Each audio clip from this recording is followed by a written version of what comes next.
so we said that the process today is highly manual. I showed you that chart of like it exploding. You need over 400 people today. So how do we do this now? So now we have all the data coming in, right, to our Open Security Lakehouse. So step number one, we can now have actually agents for data ingestion. And the agents for data ingestion, what do? They can actually automatically now do your data normalization. Actually, at Databricks, we're big fans of open cybersecurity schema framework, OCSF. But there are other formats as well. So the agent can actually automatically take your data and put it in that format. In fact, as part of the Lakehouse, we created something called the medallion architecture, where you can have your bronze, silver, gold data. So you can sort of lay it out in that format. It can do health monitoring. Oftentimes, these pipelines that get your data into the SIM are brittle, and they can break. So you can monitor those automatically, see if some schema changed or something, if anything sort of that's breaking your pipelines, it can detect that automatically. So you don't need to have expensive data engineers that do that. Your agents can do that for you.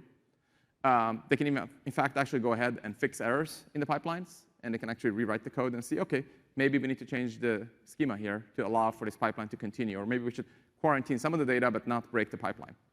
So that's how we do the ingest. On the detection side, now agents can do actually the detection authoring. So there's many things that can do this. They can do actually hypothesis generation, right? They can see that, OK, all these sort of threats that we are seeing and all these alerts that are coming out, maybe they're actually part of a pattern. Maybe we can create a case where we can see that there's actually something deeper that's going on. They can do the detection work for you. They can write the detection pipelines. So the actual detection, whether it's in SPL or in SQL, they can actually write that for you, so you don't have to do that brittle work yourself. They can do the enrichment, so you can like look up the IP addresses or even look up who the people are and so on. It can go off and access systems of record and enrich that data. And they can do the threat review for you as well. And then the investigate step, you can have actually agentic incident response, which I think you'll hear a lot about at this conference, but it can help you with the triage, right? So this is the one, this is my favorite.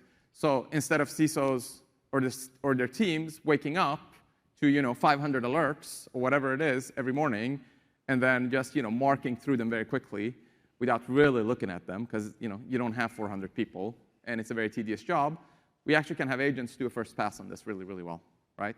So this is the one I'm most excited about. They can do the investigation, they can do threat analysis for you, and they can actually start to actuate the response aspects of it as well, okay? So that's the paradigm. That's what we call the open security lakehouse approach.